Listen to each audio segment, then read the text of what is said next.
I'm Hayden. I'm Bridger's older brother, and this used to be one of my favorite books when I was little. It's called Clark the Shark. Set.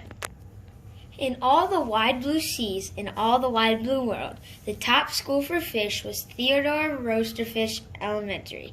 And all the fish at Theodore Roosterfish, the biggest and the strongest was Clark the Shark. Clark loved school, and he loved his teacher, Miss Inkadink. He loved to play upsy-downsy and spin-a-majig with his friends. Clark loved his life. "School is awesome!" shouted Clark the Shark. "Less shouting, more reading," said Miss Inkadink. "Lunchtime is sweet!" yelled Clark the Shark. "Munch your own lunch," said his best friend, Joey Mackerel. "Recess rocks!" bellowed Clark the Shark. "You are playing rough, Clark," cried the other kids. Yes, Clark loved his life with all of his sharky heart, but he loved everything way too much. He was too loud, he was too wild. He was too much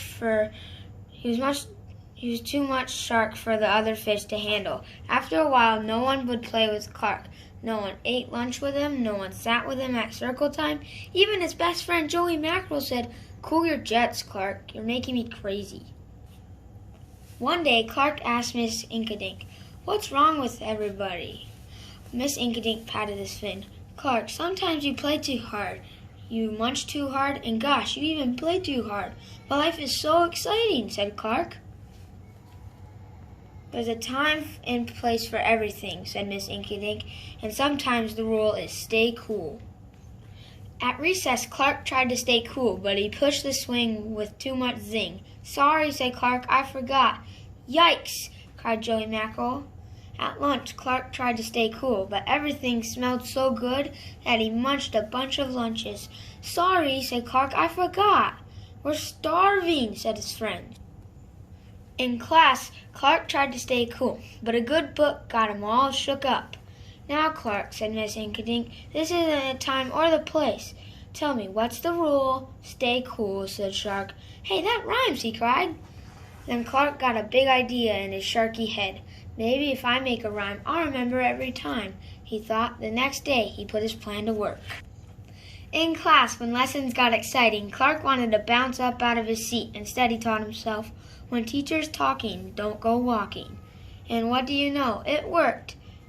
"Attaboy, Clark," said Miss Inkadink. Clark smiled. Lessons are fun. Go ahead. At lunch, everything smelled so yummy. When Clark wanted to eat and never stop, he told himself, "Only munch on your own lunch." And it worked again. "Way to go, Clark," said his friends. Clark grinned. Lunch is fun. At playtime, Clark told himself, "Easy does. That's the way. When my friends will let me play." And playtime was fun once more. Clark loved his life. But then a shadow fell across the playground, a ginormous shadow with tentacles galore. "It's a new kid, and he looks scary," cried Joey Mackerel. "Swim for your lives!" The squid squashed the slide, and it snapped off the swings. "Oops, my bad," said the new kid. "Wait," said Clark, "he just wants to play. Let's find a way." And he swam at the new kid with all his might. Clark played harder than he ever had before, upsy-downsy and spin-majig. Why, he even made up a new game, Tail-Wumpa-Lumpus. "Wow, that was fun," said the new kid breathlessly, and he settled down. "You want to come to school, you've got to stay cool," said Clark. "That's right, Clark," said Miss Inkadink, "and thanks for taking care of our new classmate," said the squid. "Hooray for Clark the Shark," everyone cheered. That night, Clark's mother asked, "What did you learn at school, dear?" "There's a time and place for everything," Clark said. "Sometimes you stay cool.